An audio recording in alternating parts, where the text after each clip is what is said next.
اگر تم مجھ سے یہ پوچھو کہ رسول اللہ کا چہرہ مبارک کیسا تھا تو میں ان کے چہرہ مبارک کے خد و خال بیان نہیں کر سکتا. میں نے آپ کے روب کی وجہ سے کبھی جی بھر کر آپ کی طرف دیکھا بھی نہیں. یہ حضرت عمر بن عاص. اور پھر کہتے ہیں میرے بچوں پھر میری زندگی میں تیسرا دور آیا جب مجھے اللہ تعالیٰ نے آزمائش میں ڈال دیا. اچھا پھر انہوں نے کہا یہ دوسرے دور میں اگر میں مر جاتا میرے بچوں تو سیدھا میں جنت میں چلا جاتا. پہلے دور میں مرتا تو سیدھا دوزخ میں, دوسرے دور میں مرتا تو سیدھا جنت میں. بڑی اسٹریم لائن میری لائف گزر رہی تھی. لیکن میری زندگی میں پھر تیسرا دور آیا. اور وہ دور کون سا تھا؟ جب انہوں نے حضرت امیر معاویہ رضی اللہ تعالیٰ کے ساتھ مل کر حضرت علی کے خلاف بغاوت کی. وہ دور تھا. موت کے وقت انسان کو اپنی غلطیاں یاد آ جاتی ہیں. موت خود بہت بڑی نصیحت کرنے والی چیز ہے. اے میرے بچوں دوسرے دور میں مر جاتا تو میں سیدھا جنت میں جاتا. پھر تیسرا دور مجھ پر آیا اور مجھ پر آزمائش آئی. اب میں اللہ سے امید کرتا ہوں کہ میرے گناہوں کو معاف کرے. مجھے نہیں پتا میرے ساتھ کیا معاملہ ہونے والا ہے. یہ ڈیٹیل سننی ہے تو مسئلہ نمبر 101 ہے میرا. صحیح مسئلہ خروج اور فکر حسین حق پرستی کی علامت ہے. جنگ صفین, جنگ نہروان اور جنگ جمل کے حوالے سے ایک اور لیکچر بھی ہے. مسئلہ نمبر 116 جنگ صفین اور مشاجرات صحابہ سے متعلق صحیح عقیدہ.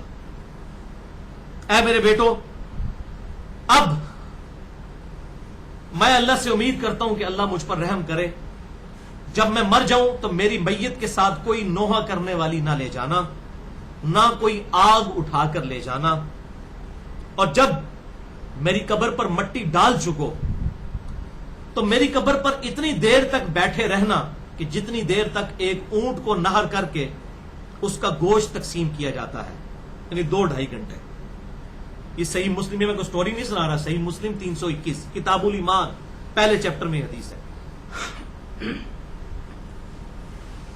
اتنی دیر میری قبر پر بیٹھے رہنا کہ ایک اونٹ کو نہر کر کے اس کا گوشت تقسیم کیا جاتا ہے تاکہ تمہارے قبر پر بیٹھنے کی وجہ سے میرا دل بہل جائے اور پھر میں دیکھوں کہ میں اپنے رب کے آئے ہوئے فرشتوں کو قبر میں کیا جواب دیتا ہوں.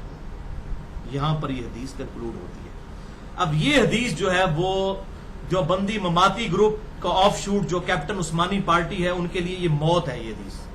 کیونکہ اس میں حضرت عمر ابن عاص کیا کہہ رہے ہیں کہ اسی قبر میں فرشتے اس قبر میں زمینی قبر میں آئیں گے میرے پاس, تم میری قبر پہ بیٹھے رہنا. اب یہ ان کے لیے موت تھی حدیث. تو انہوں نے کہا کہ جی حضرت عمر بن عاص جو ہے نا آخری وقت میں ان کا ذہنی توازن بگڑ گیا تھا اس لیے وہ اس قسم کی باتیں کر رہے تھے. جس کا ذہنی توازن بگڑا ہو وہ پوری اپنی زندگی کی سٹوری سناتا ہے. ذہنی توازن تو سب سے زیادہ حاضر ہی ان کا موت کے وقت تھا. پوری انہوں نے اپنی لائف کنکلوڈ کی. اور اتنا بے ایمان ہے وہ شخص, اس نے صرف یہ آخری بات کی ہے. اگر وہ پوری حدیث نقل کرتا تو عام آدمی کو بھی پتا چل جاتا کہ یار جس کا ذہنی توازن بگڑا ہو اس نے یہ کہا کہ نہیں بس آخری وقت انہوں نے کہہ دیا کہ میری قبر پہ اتنی دیر بیٹھے رہنا جتنی دیر اونٹ قربان کیا جاتا ہے. یہ نہیں بتایا کہ پوری حدیث کہاں سے سٹارٹ ہوئی ہے. وہ اگر پوری حدیث بیان کرتا تو پھر کئی پول بھی کھلنے تھے. ظاہر جنگ صفین بھی بیچ میں آنی تھی. وہ تو ہمیں پہلی پابندی لگائی ہوئی ہے کہ چیزیں بیان ہی نہیں کرنی ہے. تو اس نے کہا کہ حضرت عمر بن عاص کا ذہنی توازن بگڑ گیا تھا. اس قسم کی بہکی باتیں انہوں نے کی ہیں ولیعوذ باللہ تعالیٰ. اور پھر معاذ اللہ وہ اس میں بھی خبیث اس سے بھی ایک درجے آگے کیا. اس نے کہا رسول اللہ علیہ وسلم پہ بھی تو اس قسم کی کیفیت وفات کے وقت طاری ہو گئی تھی. رسول اللہ صلی اللہ علیہ وسلم کے بارے میں بھی اس نے یہ بات کر دی, ہجامی کیفیت ولیعوذ باللہ تعالیٰ. تو یہ بالکل کلیئر کٹ ان کو پتا تھا. انہوں نے پوری زندگی اپنے بچوں کو بتائی ہے کہ یہ ادوار تھے, سب سے برا دور, پھر اچھا دور, پھر آزمائش کا دور. اب اللہ سے امید کرتا ہوں کہ اللہ تعالیٰ میری غلطیوں کو معاف کرے. ہم بھی اللہ تعالیٰ سے دعا کرتے ہیں کہ اللہ تعالیٰ ان کی غلطیوں کو معاف کرے اور اللہ تعالیٰ ہماری غلطیوں کو بھی معاف کرے. قیامت والے دن ہمیں اپنے محبوب صلی اللہ علیہ وسلم کے ساتھ اور آپ صلی اللہ علیہ وسلم کے جانثار صحابہ اکرام علیہ رضوان کے ساتھ اٹھائے اور اہل بیت کے ساتھ. بھائیو 2 لیکچرز میں اینڈ پہ بتا دوں آخری حدیث بیان کرنے سے پہلے. ایک مسئلہ نمبر نیو 5 ہے حیات النبی کے عقیدے سے متعلق فرقہ وارانہ نظریات کا تحقیقی جائزہ. اس میں نے سماع موتا کا عقیدہ اور یہ جو متشابہات ہیں, متشابہات کی ڈیفینیشن کیا ہے, قبر کی زندگی متشابہ ہے, اس کے اوپر ڈسکشن کی ہے اور برزخی اور زمینی قبر کے حوالے سے. اور دوسرا لیکچر ہے قبروں کے احکام اور مزارات کے احکام اور گنبد خضرا سے ریلیٹڈ. مسئلہ نمبر 27 ہے رسول اللہ کی آخری وصیتیں صلی اللہ علیہ وسلم.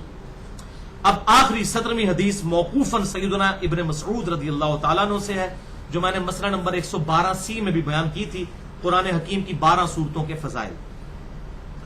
اور صحابی جب کوئی غیبی خبر بیان کرے تو یہ چیز انڈرسٹوڈ ہوتی ہے کہ آپ صلی اللہ علیہ وسلم کے بتانے سے ہی اسے یہ بات معلوم چلی ہے۔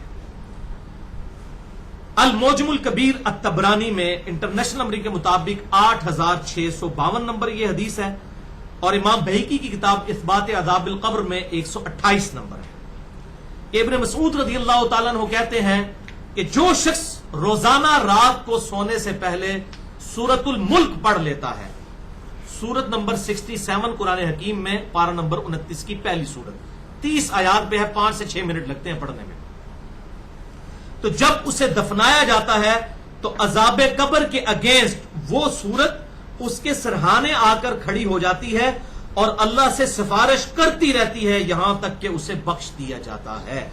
سورت الملک منجیہ ہے، اللہ کے اذن سے نجات دینے والی سورت ہے، عذاب قبر سے نجات دینے والی سورت ہے سورت الملک۔ اس سے بھی یہ بات پتہ چلی کہ عذاب قبر بھی برحق ہے اور اس سے بچنے کا وظیفہ بھی اینڈ پہ پتہ چل گیا۔